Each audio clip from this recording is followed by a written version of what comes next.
ఈ రోజు ఏప్రిల్ 27 తెలంగాణ రాష్ట్ర సమితి ఆవిర్భావ దినోత్సవం మీరు ఎట్లా స్పందిస్తారు?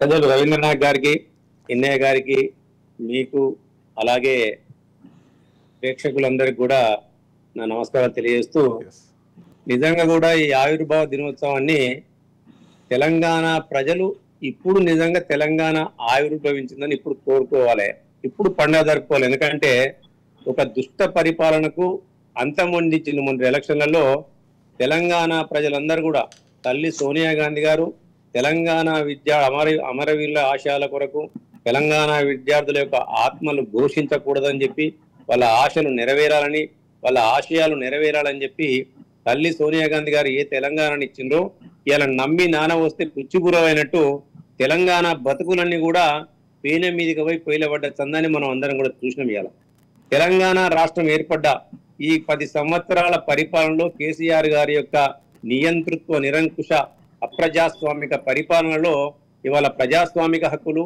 పౌర హక్కులన్నీ కూడా కాలరాచబడి ఒక అవినీతి అరాచక రాచరికపు పరిపాలనను అంతమొందించింది మన తెలంగాణ ప్రజలు.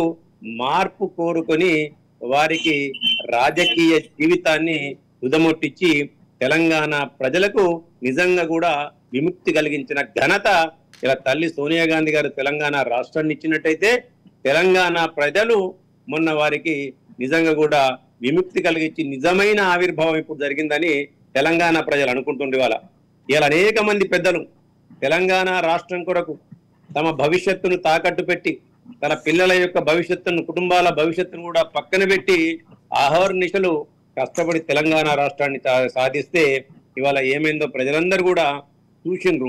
కాబట్టి పెద్దలు ఇలా రవీంద్రనాథ్ గారు, నేను చిన్నప్పుడు చదువుకున్నా, దేవరూపల్ అనే ఒక గ్రామం ఉండేది, సారది మొండ్రాయి, నా పక్కన మొండ్రాయి అనే గ్రామం అని నాకు తెలుసు సారది. నేను చిన్నప్పుడు రవీంద్రనాథ్ గారు అంటే లంబాడా గాంధీ అని అందరూ మాకాడ. సారు ఓ పగడి కట్టుకొని, ధోతి కట్టుకొని, ఇలా దండకడ వేసుకొని వస్తే ఎప్పుడైనా మహేందర్ రెడ్డి గారు కేసీఆర్ గారు ఒక్కరే అవమానపరిచారు కానీ జాతీయ స్థాయిలో రవీంద్రనాథ్ గారికి ఉన్నటువంటి పేరు, ప్రతిష్టలు, ఆ గౌరవం ఇప్పటికీ పదిలంగా ఉంది.